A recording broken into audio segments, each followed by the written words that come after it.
کا ہے جو فجر میں سوتے رہتے ہیں پڑے ہوئے لمبے ٹانگیں پھیلا کر، 2-2 ڈھائی 3-3 بجے دوستوں سے باتیں کر کے گھر میں گھسیں گے. اب کون اٹھ سکتا ہے پھر؟ اور آ کے پڑھ کے سو گئے.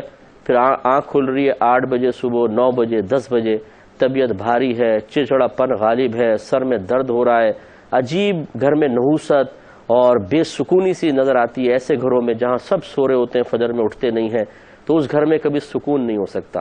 لڑائی جھگڑا، فتنہ فساد، بے برکتی، چڑچڑا پن، چھوٹی چھوٹی بات پہ بڑے بڑے جھگڑے.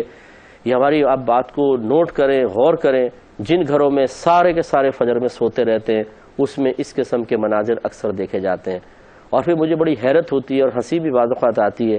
کہتے ہیں صاحب پتہ نہیں کیوں گھر میں برکت ختم ہو گئی ہے، کسی نے پتہ نہیں کیسا جادو کرا دیا ہے کہ ہم لوگ آپس میں لڑ رہے ہیں، کٹ کے مر رہے ہیں، محبت ختم ہو گئی. اب ان کے ذرا پوسٹ مارٹم شروع کریں کہ فجر تو پڑھتے ہوں گے آپ؟ فجر تو نہیں پڑھتے. قرآن کی تلاوت تو روزانہ ہوتی ہوگی؟ نہیں جی، وہ تو سال میں ایک دفعہ ہوتی ہے، کبھی رمضان میں. رمضان کے روزے تو رکھتے ہوں گے؟ نہیں، کچھ نے رکھے ہیں جی، باقی سب نے روزے نہیں رکھے ہیں. جھوٹ غیبت چغلی تو نہیں کرتے ہوں گے؟ جی تو کرتے ہیں. بد نگاہی تو نہیں ہوتی ہوگی؟ جس کے بغیر تو گزارا ہی نہیں ہے. اس کے بعد پھر اپنے اتنے خراب اعمال کے بعد سارا گھر کے ماحول کا ببال ڈال دینا جادو ٹونے اور تعویذوں کے اوپر. یہی ہماری میجر مسٹیک ہے کہ اپنی خطا ہم نہیں دیکھتے، ہم دوسرے کی خطا ڈھونڈنے کی کوشش کرتے ہیں. کسی نے جادو کرایا ہے، کسی نے ٹونا کرایا ہے. یعنی ہم یہ چاہتے ہیں کہ ہم نماز قضا کریں، تمام بے برکتی والے کام کریں، پھر بھی اللہ تبارک و تعالی من و سلوہ اتارے آسمان سے. ہم اتنے پپو ہیں کہ جتنے بھی غلط کام ہیں اس کو اللہ تعالیٰ ضرور نظر انداز کرے اور دولت کے ریل پیل ہو. ہم جتنے بھی فراڈ کرتے رہیں، موج مستیاں کرتے رہیں، اللہ تعالیٰ ہمیں بالکل کوئی تکلیف نہ دے. اتنے اچھے ہم کہاں سے ہو گئے؟ تو سوچنا چاہیے کہ ذرا ہم کر کیا رہے ہیں، ہمارا رویہ کیا ہے. اللہ تعالیٰ کے احسانات کے جواب میں کیا اس قسم کا رویہ اختیار کرنا چاہیے کہ نہیں، یہ ہمیں توجہ کرنی ہوگی. دوسری بات یہ کہ اس سے ہمیں یہ سیکھنے کو ملا، جس کی طرف میں نے تھوڑا سا اشارہ کیا، کہ بچوں سے، اپنی اولاد سے محبت کرنا بہت اچھی بات ہے، اپنی زوجہ سے محبت کرنا بہت اچھی بات ہے، دوستوں سے محبت ہونی چاہیے، رشتہ داروں سے ہونی چاہیے. لیکن یہ محبت اس وقت شیطانی محبت بن جاتی ہے کہ جب انسان اس محبت کو بنیاد بنا کر سامنے والے کو گناہ کرنے کی اجازت دے دیتا ہے، اسے نیکی کا حکم نہیں کرتا، اسے برائی سے نہیں روکتا ہے. محبت غالب آ جاتی ہے. بیوی چاہتی میں بے پردہ رہوں، شوہر کہتا ہے کیا کروں، یہ محبت اتنی ہے، سختی نہیں کرنا چاہتا، ٹھیک ہے تم بے پردہ رہو. یہ اس طرح کی اجازت گناہ ہے، حرام ہے. بیوی کو پیار سے، محبت سے، میں نہیں کہتا ہوں کہ ڈنڈا اٹھا کے آپ کھڑے ہو جائیں، پہن برقع ورنہ مارتا ہوں. یا تو پہلے دیندار عورت سے نکاح کرنا چاہیے جو پہلے برقع پہنتی ہو. اگر ایسی لڑکی سے نکاح کیا ہے کہ جو پردہ نہیں کرتی، تو بڑی حکمت کے ساتھ، پیار سے، محبت سے، پہلے اپنی محبت سے، اپنے دیگر اچھے رویوں سے اس کا دل جیتا جائے اور پھر پیار محبت سے اس کو ذرا اس طرف لایا جائے. یہ ضروری ہے. اسی طرح بچے ہوتے ہیں، غلط ضدیں کرتے ہیں، نماز نہیں پڑھ رہے بچے، ماں باپ ان کی محبت میں کچھ بھی نہیں کہتے. تو یہ محبت نہیں ہے حقیقتاً. جتنی ہمارے آقا صلی اللہ علیہ وسلم اپنی امت سے محبت کرتے ہیں، آپ کو یقین سے کہتا ہوں کوئی باپ بھی اپنے اولاد سے نہیں کرتا ہوگا جتنا ہمارے آقا صلی اللہ علیہ وسلم اپنے امتیوں سے اور اپنی امت سے محبت رکھتے ہیں. لیکن جب معاملہ آتا ہے اللہ تبارک و تعالیٰ کے دین کا، تو یہ بخاری کی ایک روایت جائے گی انشاءاللہ، ہم آپ کو بتائیں گے. میری والدہ سیدہ عائشہ صدیقہ رضی اللہ تعالیٰ عنہ فرماتی ہیں کہ سرکار صلی اللہ علیہ وسلم اپنی ذات کی خاطر کبھی غصے میں نہیں آیا کرتے تھے، لیکن جب کوئی اللہ تعالیٰ کے دین کا کام ترک کرتا تو آپ شدید غضب میں مبتلا ہو جایا کرتے تھے. یہ ہے رویہ ہمارے آقا صلی اللہ علیہ وسلم کا.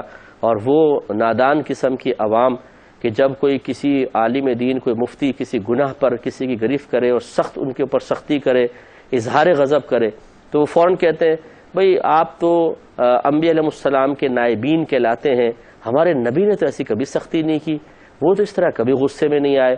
بھائی آپ نے حدیثیں پڑھی کہاں ہیں؟ سرکار سے ثابت ہے آپ نے اظہار غضب بھی کیا ہے، جیسے اس آیت حدیث میں بھی ہے.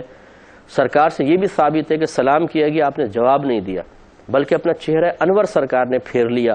یہاں تک معاملہ آیا کہ جب دین کی بقا اور ترقی کا معاملہ ہو، جب کسی کی اصلاح کا معاملہ ہو، جب کسی کو خطا کا احساس دلانا مقصود ہو، جب کوئی اللہ تبارک و تعالیٰ کے کسی حکم کے سلسلے میں دانستہ یا نادانستہ طور پر نافرمانی کا مرتکب ہو، پھر میرے آقا صلی اللہ علیہ وسلم نرم رویہ نہیں رکھتے ہیں، پھر شدت فرماتے ہیں۔